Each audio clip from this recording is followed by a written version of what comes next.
할렐루야. 사랑하는 대강의 가족 여러분, 오늘 하루도 하나님의 말씀과 동행하는 삶이 되길 소망합니다. 오늘 함께 나눌 하나님의 말씀은 열왕기하 18장 13절에서 17절 말씀입니다. 히스기야 왕 제14년에 아수르의 왕 사네립이 올라와서 유다 모든 견고한 성읍들을 쳐서 점령하매 유다의 왕 히스기야가 라기스로 사람을 보내어 아수르 왕에게 이르되 내가 범죄하였나이다. 나를 떠나 돌아가소서. 왕이 내게 지우시는 것을 내가 당하리이다 하였더니 아수르 왕이 곧은 300달란트와 금 30달란트를 정하여 유다 왕 히스기야에게 내게 안지라. 히스기야가 이에 여호와의 성전과 왕의 곳간에 있는 은을 다 주었고 또 그때에 유다 왕 히스기야가 여호와의 성전 문의 금과 자기가 모든 기둥에 입힌 금을 벗겨 모두 아수르 왕에게 주었더라. 아수르 왕이 다르단과 랍사리스와 랍사게로 하여금 대군을 거느리고 라기스에서부터 예루살렘으로 가서 히스기야 왕을 치게 하매 그들이 예루살렘으로 올라가니라. 그들이 올라가서 윗못 수도 곁 곧 세탁자의 밭에 있는 큰 길에 이르러 서니라. 아멘. 히스기야 왕은 유다의 역대 왕들 가운데 가장 위대한 신앙인이었습니다. 성경에도 그의 믿음과 행실을 칭찬하고 있으며 이러한 그의 믿음으로 인해 어디로 가든지 형통하였더라고 말씀하고 있습니다. 그러나 히스기야 왕이 통치한 지 14년이 되었을 때 아수리의 침략이 감행되었습니다. 13절을 보니 히스기야 왕 제14년에 아수리의 왕 사네립이 올라와서 유다 모든 견고한 성읍들을 쳐서 점령하였다고 했습니다. 기록에 의하면 이때 사네드립은 유다의 46개 성읍을 정복하고 20만 명의 유다 사람들을 포로로 잡아갔다고 합니다. 참으로 히스기야와 남유다는 풍전등화의 위기에 처하였다고 할 수 있습니다. 그러면 이렇게 아수르가 남유다를 침공하게 된 이유는 무엇일까요? 그것은 히스기야가 아수르 왕을 섬기지 않고 배신하였기 때문입니다.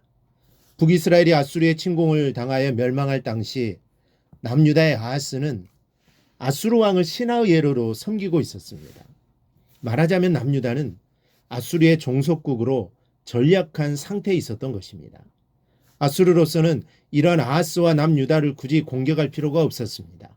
그런데 아하스가 죽고 히스기야가 즉위하자 상황은 달라졌습니다. 히스기야는 더 이상 아수르 왕을 섬기지 않았습니다. 아수르를 배신한 것입니다. 때문에 아수르로서는 이러한 히스기야를 그대로 방관할 수 없었습니다.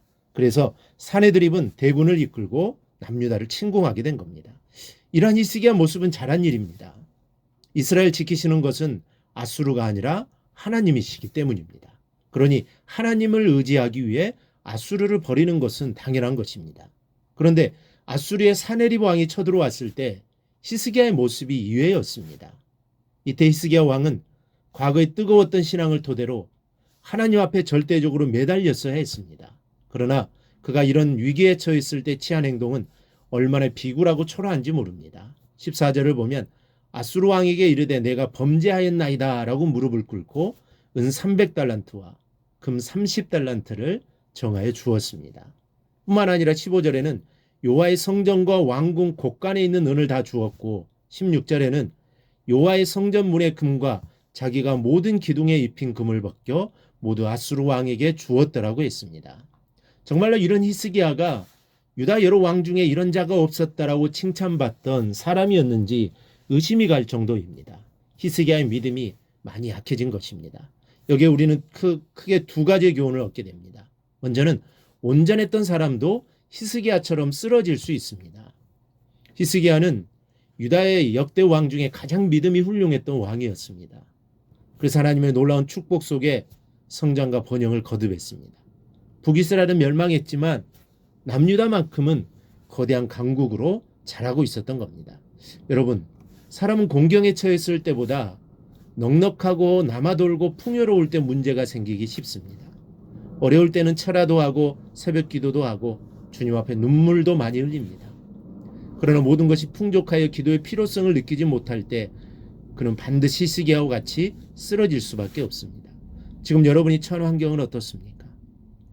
힘들고 어려운 상황이라면 살아계신 주님을 부르고 의지하십시오. 반드시 주님의 응답이 있을 것입니다.